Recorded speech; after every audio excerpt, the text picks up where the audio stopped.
Kate Burns is the executive director of Metro Lab, and she's going to tell you a little bit more about what Metro Lab does and how early career scientists and technologists might be able to connect with them to get involved with their communities. We have Connor Locke, who's the deputy mayor of Long Beach, and we have Laura Ballek-Cole, who's a civic innovation manager for the city of Allentown in Pennsylvania. So we're going to start it off with a very similar question to what we asked Tom, but I think maybe a little bit more in depth. So if you could introduce yourself a little bit more than I did, um, introduce your organization or your city, a little bit about, the structure, the organization, what kind of city it is, and then tell us about your career path. And we'll start with Connor. Sounds good. Thank you, Patricia. And thank you to Pring for the invite. And it's good to be here with everybody. I always love to talk about the work that I do. My name is Connor Locke. I'm the Deputy Mayor of Housing for the city of Long Beach, California. It's a city of just under 500,000 residents, one of the 40 largest cities in the United States and the seventh largest in California. So a little bit more about the job and then the city structure. So the deputy mayors in the city of Long Beach are appointed by the mayor, and that's Mayor Rex Richardson. He was elected in 2022, first African American mayor of the city of Long Beach, and he also serves on the U.S. Conference of Mayors Advisory Board. He's a co-chair of the U.S. Mayors and CEOs for Housing Production, a public and private partnership advocating for more housing supply nationally. And he's the mayor of a city that has a city manager as its true executive. It's not a strong mayor city like you would see in a lot of East Coast cities or with LA or even places like San Diego or San Jose. The mayor of Long Beach proposes a budget and gets to veto line items or veto council items that he or she does not agree with. And beyond that, it's a very soft power position. And so I think that's something that folks might find interesting is the different layers of power and authority in different places. And then the last thing I'll share right now is the structure of the city. We have 9 city council districts, each one representing about 53 to 56,000 people. And we've got all sorts of things. Second largest port in the United States, a full service airport, full service utilities department. And this might blow some folks away, but our city budget this year was $3.6 billion. So that's very significant for a city of our size. As reference, that's about 37% the size of the city of Los Angeles budget, which is the second largest city budget in the nation. So we're dealing with a whole lot of big city problems and big city opportunities in Long Beach. And I'll stop there because I know we've got other folks. Thanks, Connor. I'll pass it over to Laura, who can talk about Allentown now. Sure. Hello, y'all. My name is Laura Ballek-Cole. As Patricia mentioned, I'm the manager of civic innovation here. You may know Allentown from the Billy Joel song. I can tell you we are much more than that. Allentown is the third largest city in Pennsylvania. We are a very old city. Our claim to fame is that the Liberty Bell was hidden here during the Revolutionary War. So we've been around for a while. We've had many evolutions, going from basically a provincial hunting town of William Allen to becoming a center of industry during the era of Bethlehem Steel, to now being maybe a Rust Belt city. We like to say, we're not a legacy city. We're a city that's about to have a renaissance. We're trying to figure out what comes next for us. We've had a huge demographic shift over the last 50 years. 50 years ago, Allentown was pretty much exclusively white. Now 60% of our residents are Hispanic or Latino. Our mayor, Matt Turk, is the first mayor who is of Latino origin. So he's made a lot of efforts to increase our language access. And you talk about community engagement. It has to start with information, and making sure that your messaging is in multiple languages is of utmost importance rather. We have 7 city councilors here. We're more of a strong mayor city, but our 7 city councilors are all at large. So, there's lots of political stories here. That's why I read mostly nonfiction in my day-to-day life, because I've got enough drama and intrigue in my personal life. But a short kind of blurb about my career path: I was a science teacher first, and that has sort of tinged my entire experience going forward.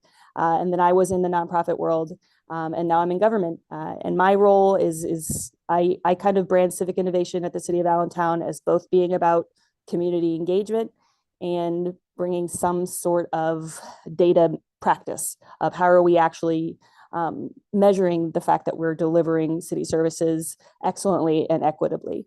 But I will also pass it on because I know Kate is here to speak too. Great. Thanks, Laura. And now we'll have Kate introduce herself in Metro Lab. Awesome. Thanks, Patricia. And thank you to Pring. It's good to see you. Lines Crossing. It's wonderful to be on a panel of two cities that I really like a lot what's going on. I've heard really amazing projects going on. My name is Kate Burns. I'm the executive director of Metro Lab. Metro Lab is a nonprofit in Washington, D.C. We aim to change the dynamic between research and cities and counties. So I personally have worked for two mayors previously. I worked for the mayor of Seattle as her technology policy advisor, and then I worked for the mayor of Kansas City, Missouri, where I'm from, where we've got a lot of sports activities, if anyone's in the Midwest. And I was the innovation policy advisor for Mayor Sly James there, working on regulations for Uber and Lyft and short-term rentals and smart cities and all of those things. So I was a part of Metro Lab in those roles. I worked with our universities. Metro Lab started as a focus on town-gown relationships, i.e. cities that had universities in their backyard working on emerging tech. Now we have a much wider mission of really equipping cities and counties with science, whether it be on emerging technology or on affordable housing or on the commissioner's presentation. And so we really want to change how research is both requested and how it's delivered to local governments so it can immediately inform and address some of our complex problems. Last thing I'll say is how I got started. I went to law school a little late and then met the mayor's staffer at a conference. And then I saw that they had an internship. And so I walked right up to them and I said, I know this person. And I was hired for $7.20 an hour to be an intern for the summer. And that's right when Uber came to the city in 2014. And I was like, I think this is really interesting. And then I got hired as a staffer before my third year for just slightly more than $7.20 an hour. So that was my way in. And honestly, like networks like this are the single explanation as to how I've been able to learn and continue my path in this sort of sector. Well, thanks everyone. There's obviously a lot of diverse backgrounds here and diverse representation in terms of local government or nonprofits working with local communities. So a lot of folks here on this call and during the symposium are interested in connecting better with their local community or with local government. So I'm wondering if you could give the folks on this call some tips or ways in which they can engage or leverage their scientific or technical expertise to connect with their local communities or with their local government. So I'll let any of you answer that question. You want to start first? I'm happy to go first. I just didn't want to jump the gun. So I realized I didn't share any at all about how I got involved, and this is going to play into how to get involved and a couple tips for how to leverage your expertise. So back in early 2017, I had quit my job working for a solar installer and decided I wanted to go into government for a very particular reason that happened in November 2016. And so I have an economics background from Georgetown University undergrad, and I thought I can use economics to work on local problems, to work on land use, to work on economic development and job growth. And so I started attending city council meetings. I applied to be on city boards and commissions. There's a whole variety in Long Beach, and many cities have these advisory groups that can leverage your expertise and where you can have discussions with your city council members, with your mayor, with your city staff that run innovative programs and try and turn them to be more effective or to be more responsive to the needs of the community. So I started doing that. And all throughout 2017, I was showing up to council meetings, advisory group meetings, and people are like, who is this guy? Who is this person who keeps showing up, never says anything, doesn't public comment, but talks to us afterward? Who is this person? And finally, I met the chief of staff for one of our council members, and he asked me why I was there, and I explained my background, what I wanted to help with. There was this big land use fight going on in the city of Long Beach about rezoning and upzoning and more housing and density. And I said, I think I can help with some of that. I think I can talk to some of your communities that are against more density because I can point to studies that have come out of UCLA and the Turner Center at Berkeley and other places, and I can translate that into normal speak. And the chief of staff said, I want to hire you. How do we do that? So he hired me for, thankfully, it was $15 an hour at the time. California state minimum wage was probably a little bit higher than Missouri. And I know Missouri has capped what cities are allowed to do, which is very unfortunate. But so I got hired in at $15 an hour part-time to basically go into a white neighborhood in what was otherwise a predominantly black neighborhood, set of neighborhoods in the district, and talk to them about why more density, more flexibility in zoning, more mixed use would revitalize a corridor that everyone was very disappointed with and had been for some time. So that was my entry point, and I highly recommend, and I'll stop in just a sec, but I highly recommend that folks on this call look up what advisory groups your city has, where they came from, what they exist for, look up who's on them. You might know people who are on them already if you're actively engaged in your community. And then if all else fails, reach out to your council member, or if you're in an at-large city, the ones that you agree with who represent you, and talk to them about ways to get involved, share your background. Council members and elected officials in general are often very, very interested in bringing folks in who want to help and have the ability to understand complex information. Because a lot of the time, the folks that show up at public comment, the folks that show up at town halls and open house style meetings either don't know or don't care. They don't know what's going on and they're there to learn. And so they can be helpful, they can be engaged, or they don't care what's going on and they're there to push an agenda. And so if you come in and you're like, I think I can help, I can be positive, I can use my experience to create either new knowledge or new interpretations, that can be very helpful.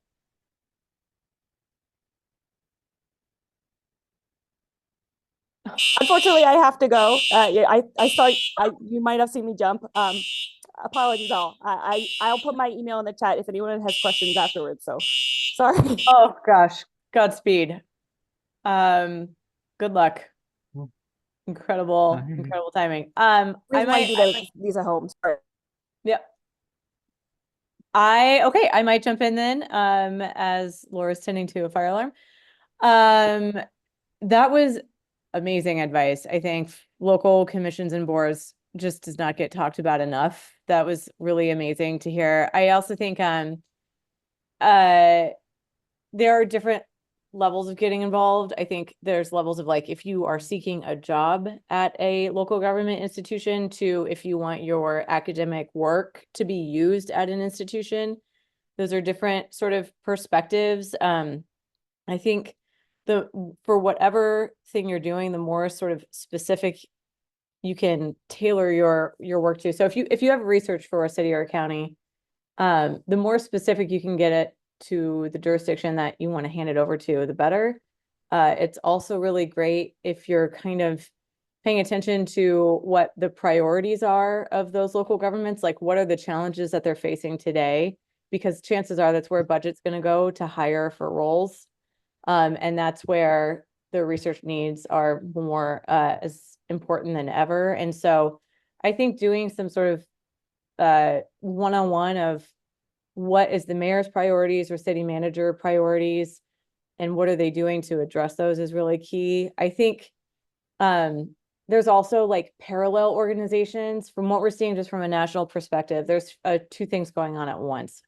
One is ARPA funds are about to sunset. And that's a huge cliff for local government. So the city of Detroit, for example, their entire innovation team, 8 people that they created as a result of their almost $1 billion in funds that they got, has a cliff of funding with ARPA. And so they're trying to find funding to sustain that team as quickly as possible.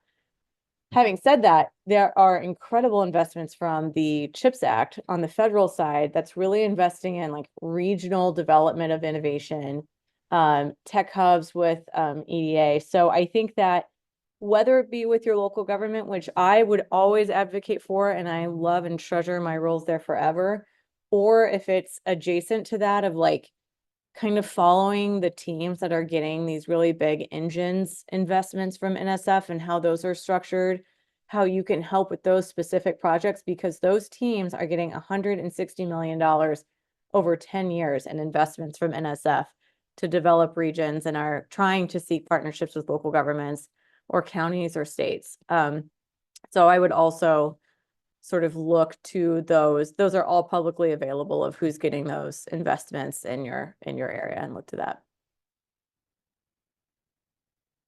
Thanks, Kate. I know that MetroLab is doing a lot of interesting things in the science and technology space, and I'm wondering if there are opportunities for early career scientists or technologists to get involved in some of the work that you're doing. I know you're doing some work on AI and the R&D agenda for state and local government, so I was wondering if you could talk a little bit about that. Yes, Patricia, thank you. You have learned all of it at our MetroLab Summit. So first of all, we do hold an annual convening and some virtual spaces, which is literally people who are from the local gov side and the university side who want to work together. So it's a ripe space for this group. We did just conclude a year-long effort to produce AI guidance for local government. Specifically, we'll be publishing a few things around that, like a cybersecurity white paper, a community engagement guide.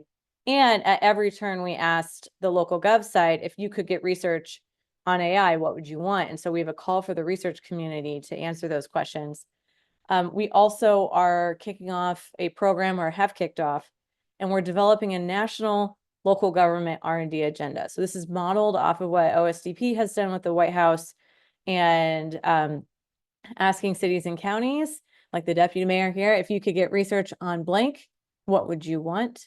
And then we're trying to pair that with funding, or raising a $20 million fund so that we can fund researchers or innovators to produce things that directly answer the call of the research needs in the agenda. So ways to get involved with that is definitely just to sign up for the MetroLab newsletter. We actually tend to that and love it a lot. So it's hopefully it's a good newsletter. But I think I think we're also saying we're going to 20 communities for that R&D workshop, and it has to go through the mayor's office in coordination with the mayor's office. So we've gone to Kansas City, we're going to Lincoln, Nebraska, and we've just confirmed Little Rock. We're also looking to places like Seattle, Portland, and Hoover, Alabama, to do that. So again, I think that there's a lot more convenings out there. Certainly we can share ours where you can get involved in the ecosystem. And then as soon as you guys have that relationship with people who see the value in both local governments and on the research side, can hopefully find more specific opportunities there, if not in MetroLab, as we grow these programs. Great, thanks. I know to Pring asked in the chat, but I do want to open it up for any audience questions. I saw that there was a question about job titles. Connor and Kate, someone asked what your specific job titles were. So I know to Pring put our LinkedIn's in the chat there, so folks Yeah. can look more. But so I'm the deputy mayor of housing. So I also work with some of the homelessness side of things and some climate sustainability in housing and the transportation impacts and the nexus there. But that's what I've been doing for the past 18 months. Before that, I was the chief of staff for our vice mayor in Long Beach, and before that, I was the chief of staff for the mayor in Costa Mesa in Orange County, California. So right now I'm focused on housing, but I came from 4.5 years of everything. So it's kind of nice to focus in on one thing and really get to know the space and the experts more. Although I do sometimes miss being able to just bounce around to every topic under the sun and whatever's interesting in that moment. Kate. Yeah, so I serve as the executive director. So I do a lot of things for MetroLab, including like operations and management to program ideas and development and fundraising. Maybe more specifically on my roles at the city. When I was at Seattle, I was the technology policy advisor. So that meant anything that had not been regulated before that used tech fell on my desk. And at the time, that was like TNCs with Uber and Lyft, short-term rentals. I also did data governance and surveillance laws, and was just on the tiptoes of thinking of an algorithm task force. This was in 2017, and I went to the mayor and I was like, that is hard. Let's start. And then now AI is upon us. And then at Kansas City, I think that I was more or less empowered to move forward because of my leaders there, my mayor and city manager, who were very much yes people. And Mayor James asked me to be a lawyer who could look at our ordinances and innovate the law to support innovative projects. And that was an incredible opportunity. So again, it was more or less like, I think actually One thing that is lost in translation a lot is the way in which local governments are structured. I'll use like workforce as a one. Like DC is really obsessed with workforce, and they should. It's really important, but there is no department of workforce in most cities. So like understanding kind of what local governments are doing, if they have an innovation office, do they have an I team? One thing to follow is on LinkedIn. It is a public jobs board. There's like a public innovation jobs board. I can find the link to it really quick and include here. Those are jobs that are both like in partnership with Bloomberg, that's helping support I teams. Those are jobs that are like in mayor's offices or even in IT departments, but are working on really interesting things like user experience, accessibility, that's digital, digitizing government, work out of the Beck Center. I would encourage all of you also to look at the Beck Center. They're doing some amazing work.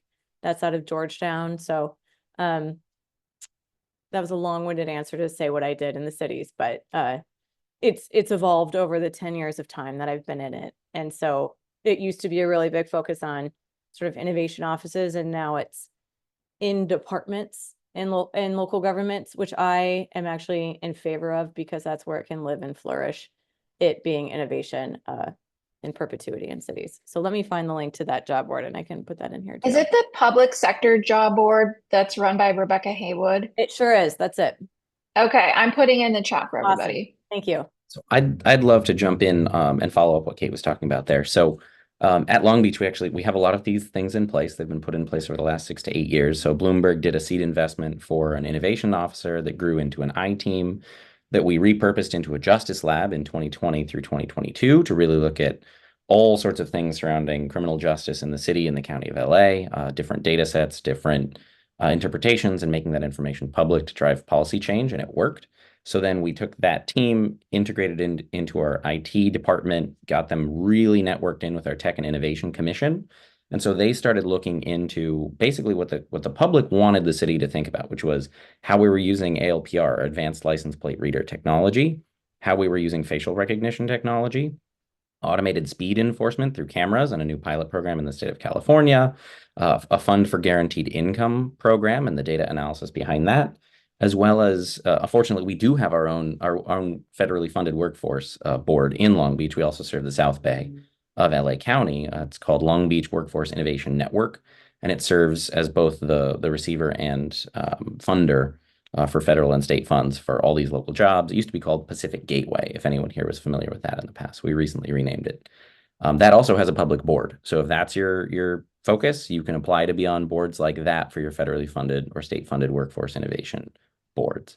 So some of the other things that we've really been excited about with data analysis coming up is we have local business investment districts that use property taxes and assessment taxes and try to create fun and interesting experiences in their spaces. And our largest one in downtown Long Beach has been working closely with our innovation team and our civic innovation officer on how to make information more easily accessible, how people can find parking, find the fastest route between transportation, get better access to businesses and the things they want in those businesses. And one of the fun ones after Pokemon Go came out, yes, talking about Pokemon Go, was the city decided to do a challenge with public art. And we did augmented reality to show what buildings used to exist and what murals used to exist that didn't anymore, whether because the spaces they were in got developed, redeveloped, what have you. And so folks could go around and look at Long Beach as it was in certain parts of our downtown and our historic areas, and they could see what had been there 30 years ago, 100 years ago through their phone. And so the challenge was for folks to find Easter eggs throughout all of these, find something in the photo of the old pike before we, did land reclamation and built a shopping mall where there used to be a roller coaster, stuff like that was on a pier over the water like Santa Monica. So there were really cool things that happened with that, and we're trying to get more people interested in this space. We also, and then I'll stop. We also have a quarterly meeting called Accelerate Long Beach that we work with the economic development folks and the researchers at Cal State Long Beach, and they provide a lot of the data on different demographics, who's moving where, who's got what degrees, what businesses are moving to the city, who's hiring, what businesses are leaving the city, who's not hiring anymore, who's losing jobs. And these are really good sort of data sets. We work with the Southern California Association of Governments on their economic presentation as well. So I know that's one specific aspect of the science interplay, but it's something that our city is trying to change course and be much more open and much more engaging in soliciting expert advice and using data sets more than just, hey, we did a survey that we sent out to a bunch of people on email and whatever they said is now our data. So we're trying to get better at that. Yes, it takes money. Yes, it takes time. It takes focus, but we did strategically and structurally fund our I team, and as we in-housed them into our tech and innovation department, so that was a very big win when we were able to do that. And then the ballot measures that are coming out, whether it's Measure A at the County of Long Beach, Measure LB and some others at the City of Long Beach and others you see around, are starting to have significant percentages of their funding included for data analysis, research, and redesign.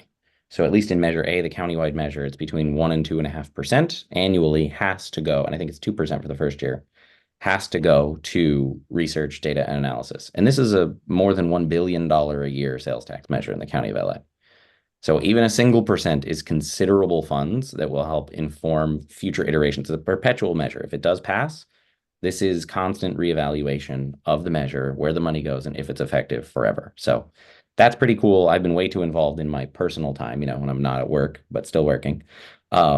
In that measure. And so it's very exciting, but I'll stop there. That's already more than I meant to say.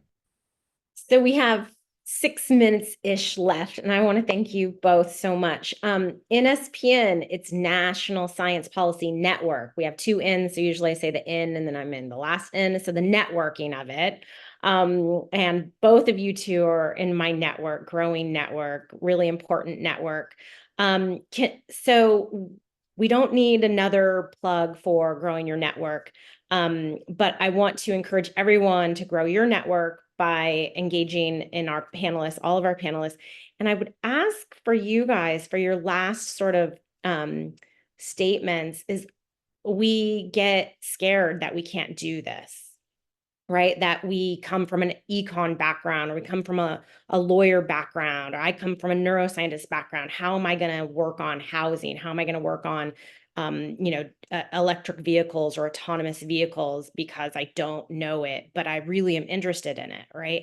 Do you guys have some tips or ways that you overcome your imposter syndrome and your confidence, because I'm assuming if you're like me, it still pops up every once in a while, even though you're firmly chiefs of staff, executive directors, CEOs, right?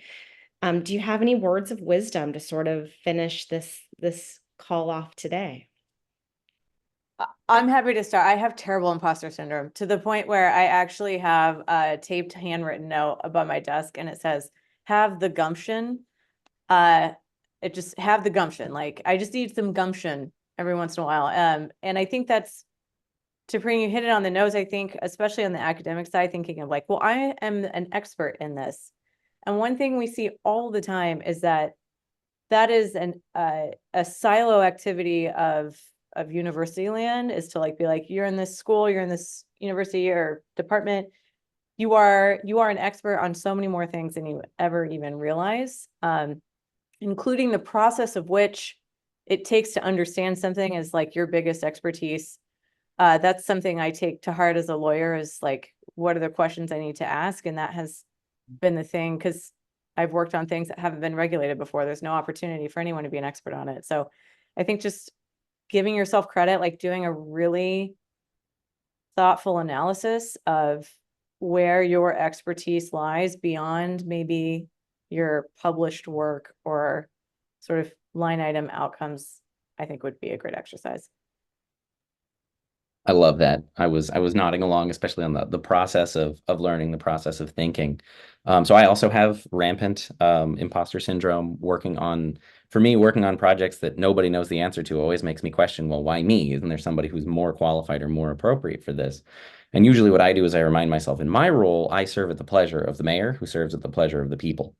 So the mayor was chosen by the people because they thought he was the best candidate to do the thing, whether he knows what he's doing or not. They want him in that seat to figure out the unknowns.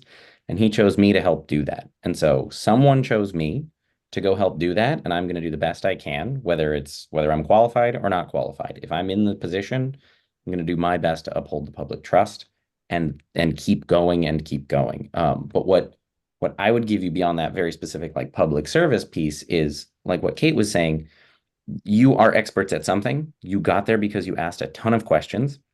You stepped into unknowns. You broke complex situations down, or complex processes or policies or problems down, and you really understood things. The tasks in which you did this, the way you did it, the grit, the gumption, I love that word, that you showed in getting there means you can do it again. Because you've done it once, you can do it again in some other way. Everyone's people, the people in these situations, they're faking it till they make it too. But we're all putting on this brave front, and don't be afraid to break down a little bit of that brave front and say, share a little bit of that vulnerability. Look, I don't know the answer here, but I've got some good questions. I think we're going to find the answer together, and let's figure it out. Let's work together to figure it out. You'll see that a lot of the folks in these rooms who act like they know everything, as soon as one person is willing to say, I don't know everything here, I need your help, and we all need to work together to get there, the room becomes much more productive and much more open. And everybody's got this imposter syndrome. I don't know anyone who doesn't.